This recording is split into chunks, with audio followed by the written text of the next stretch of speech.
Sveiki, aš esu Aleksandras Nemunaitis, partijos Lietuva visų pirmininkas. Norėčiau paaiškinti, kodėl man užkliuvo Vilniaus miesto savivaldybės administracijos influencerių samdymas.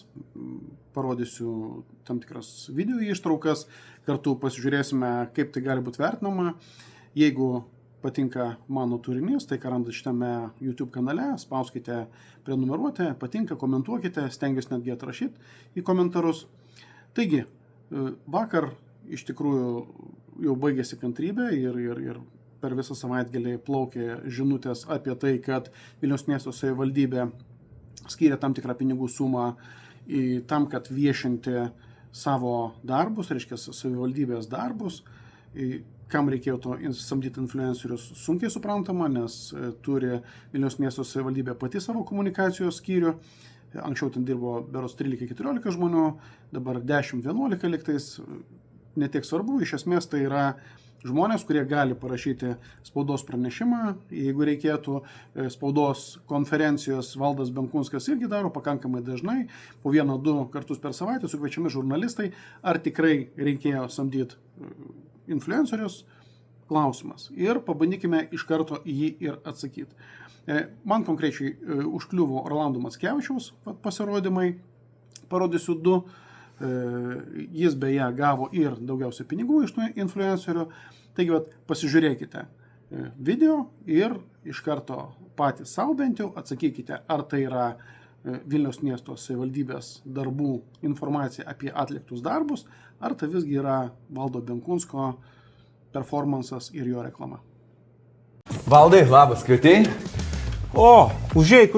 Valdai, nustepsi, turiu tokių idėjų Vilnių. Žiūrėk, Vilnius Lietuvos širdis. Rolai, betgi čia perdarytas šūkis apie Kauną. Tai jeigu toks protingas, tai gal savo sugalvok pats? Statom stadioną, geresnį už Kauno. Nu taip, statom. Visi jūs sakot, statom. Rolai, bet mes iš tikrųjų statom. Tai kranai stovi, sukinėjęs, darbas vyksta. Mes statom. Tada darom Vilnių tiltų miesto. Dabar žalias baltas, ne vilnietiškai. Reikia geltoną, žalią, raudoną, trispalvę. Bet šitą irgi darom. Artimiausiu metu mes turėsim Vilniuje naujus 5 tiltus ir pirmą jau statom. Olandų gatvę galim pervadinti Rolandų gatvę. Tikrai ne. O nacionalinę koncertų salę? Koncertų turim, salės ne. Bet šitą irgi darom. Pažiūrėk per langą, jau salė matos. Bet iš kur tu gauni visas šitas idėjas? Pats sugalvojau. Štai iš kur tavo visas idėjos. Čia yra mūsų naujausias tinklapis 1000darbų.lt ir čia galime rasti vienoje vietoje patogiai visus Vilniaus mieste vykstančius darbus ir projektus. Ai, čia jūsų puslapis. Mūsų laikas baigęs, Rolandai, ačiū, kad užsukai. Iki kitų pasimatymų viskas. Jo, bet aš galėsiu dar grįžti, ne? Pasimatysime, taip? Iki. Dėl Olandų gatvės pagalvokit, aš lauksiu. Žinutę parašyti galite. Aš ir skaitau irgi ir e-mailą, viskas tinka. Tai nėra kažkoks pranešimas apie atliktus darbus, tai yra reklamuojamas mano nuomonė Valdas Benkunskas ir pati svetainė, kas dar labiau sustiprino mano nepasitenkinimą, yra tai, kad šitą video Rolandas Mackevičius skelbė savo Instagram paskyroj, turi žmogus iš tikrųjų daug sekėjų, yra populiarus. Aš irgi rizikuoju, kad dalis jūsų, kurie gražiai į jį reaguoja, nepatiks jums mano šitas video, bet, kaip sako kitas influenceris ir vlogeris, tiesa yra svarbu. Tai patinka ar nepatinka, Nemunaitis, Mackevičius ar Benkunskas, gal bandykime visgi visiems taikyti vienodus standartus, tada iš tikrųjų kažkur gražiai nuvažiuosim. Taigi, savo Instagram paskyroj, tarpindamas šitą video, tai Rolandas Mackevičius be visako tagina ir Valdo Benkunsko paskyrą. Kodėl? Tarsime, galėjo tik savivaldybės, jeigu savivaldybės darbai. Ne, tai yra populiarinama ir Valdo Benkunsko paskyra, taip pat vedami nauji sekėjai, taip yra atkreipiamas dėmesys, kas konkrečiai būtent visus šitos darbus padarė. Tai vienas dalykas, bet tai yra reklama.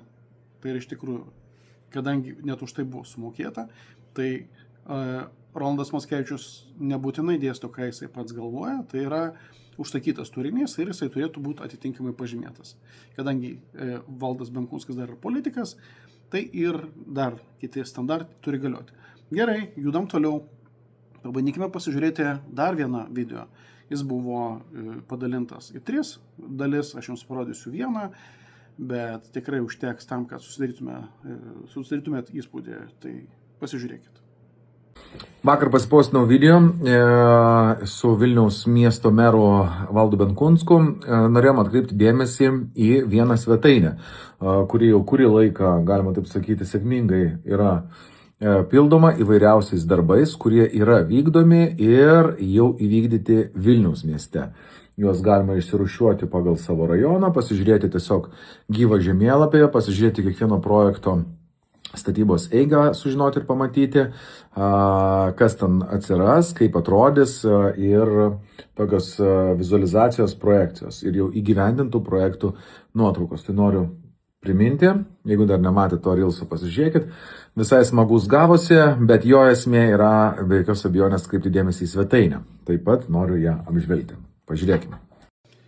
Šitam video net tagint nieko nereikėjo, matote, tiksliau, uždėtas nuoroda tiek į Vilniaus miesto savivaldybę, tiek į Valdą Benkunską didelėm raidėm, kad nesusimaišytumėt, irgi be visako yra parašyta, kas yra pagrindinis beneficiaras, kieno šiandien darbai. Iš dalies taip ir yra, tikrai Vilniaus meras yra tas žmogus, kuris iš esmės tuos dalykus ir daro, bet naudoti administracinį resursą, tai tam, kad daryti savo reklamą ir ruoštis ateinantiems rinkimams, o rinkimai į Vilniaus miesto savivaldybę jau už 11 mėnesių, netgi šiek tiek mažiau jau dabar negu 11 mėnesių, galim skaičiuoti kokį 10,5 mėnesio, pakankamai greitai, tai naudot Vilniaus miesto savivaldybės biudžeto pinigus tam, kad mokėt influenceriam, kurie tave reklamuoja. Mes ne Rusija ir ne Baltarusija. Aš labai noriu tikėti, kad iš tikrųjų, kad tie laikai yra praeiti, kad dabar mes dirbom šiek tiek kitais metodais ir taip, be abejo, kaip žmogus, kuris irgi nusprendė kandidatuoti į Vilniaus miesto mero poziciją, aš ir suinteresuotas, kad visiems būtų vienodos sąlygos, nes kitaip neprikovosim, kitaip nebus jokios demokratijos. Valdas Benkunskas jau 3 metus iš eilės tvirtina biudžete eilutę, kuri yra beveik 1 milijonas eurų, o konkrečiau 960 000 eurų Vilniaus atliktiems darbams viešinti. Jinai iš esmės taip ir vadinasi, tai reiškia 1 milijonas eurų Vilniaus darbams viešinti. Jeigu jis panašiai viešins, kaip dabar šituose mano 2 panaudotose video, kad jį dar reklamuoja influenceriai, viso gero. Čia reiškia meras tada visam gyvenimui. Ir beje, jeigu toks dalykas būtų nutikęs Kaune, Klaipėdoje, Šiauliuose, tai ten iš karto, ten net nereikėtų Nemunaičių kažkokių pasikreipimų, ten pati teisėsauga kažkodėl pas mus taip veikia, būtų pradėjus tyrimą ir viskas važiuotų taip toliau. Taigi, savo ruoštų aš ką padariau? Aš kreipiausi į 3 institucijas su prašymu ištirti, ką mes čia visgi darom, o konkrečiai kreipiausi į Vartotojų teisių apsaugos tarnybą, kad dėl to, kad yra paslėpta reklama, mano manimu, su prašymu įvertinti, ar tos nuomonės mūsų sutampa, nes jeigu tai yra reklama, tai turėtų būti pranešta, nes už tai sumokėta. Pasikartosiu, kad sumokėta mokesčių mokėtojų pinigais, aš manau, kad tikrai turi būti kažkur prašyta, dėl didelėm raidėm, čia jau Vartotojų teisių apsaugos tarnyba nustatys, kaip čia turėjo būti pažymėta, jeigu turėjo būti pažymėta. Antras mano kreipimasis buvo į VRK, nes aš manau, kad tai yra politinė reklama. Politinė reklamai yra taikomi dar kitokie standartai ir tokį dalyką aš manau, kad negalėjo Valdas Benkunskas daryti. Pasižiūrėsim čia. Ir trečias dalykas, kreipiausi į STT, nes yra pagrindo, mano manimu, nes tai yra tęstinis dalykas. Jau ne pirmą kartą Rolandas Mackevičius padeda Valdui Benkunskui. Ir netgi turiu aš print screeną. Aš mačiau, tam tikri veikėjai paskui savo video naudoja jį. Apie tai, kad dar prieš antrąjį turą, irgi mero rinkimuose, Rolandas Mackevičius aktyviai rėmė Valdą Benkunską. Ir dabar, nežinia, ar buvo tinkamai organizuotas konkursas iš Vilniaus miesto savivaldybės, parenkant tuos influencerius. Tai tokius klausimus aš prašau, kad STT atsakytų, įvertintų ir jeigu reikia, imtųsi veiksmų. Turbūt tiek koncentruotai ir kad jūs suprastumėt, apie ką mes visą tai. Manau, kad tikrai turi būti visiems vienodus arba pakankamai vienodos sąlygos. Taip, Valdas Benkunskas ir taip gauna daug matomumo, jis turi galimybę rengti spaudos konferencijas pakankamai dažnai, jis prisigalvoja visokių projektų, projektėlių, idėjų ir taip toliau, kaip sušaukti tą žiniasklaidos dėmesį, kodėl reikia milijonų eurų kiekvienais metais tam, kad dar viešintos darbus, aš nesuprantu. O dabar mes turime konkretų šią situaciją, kai net mokama influenceriams, kur nepažymėjus reklamos, jie apsimet, kad yra jų nuomonė, taip yra klaidinami žmonės, klaidinami rinkėjai, atrodo, kad teigiamas požiūris į konkretų politiką, tai taip neturėtų būti. Ačiū, kad pasižiūrėjote, raginu prenumeruoti šitą YouTube kanalą, nes Facebookas tampa vis mažiau patikima platforma, taigi prenumeruokite šitą YouTube kanalą, spauskite patinka, jeigu patiko ir komentuokite. Ačiū, iki kitų kartų.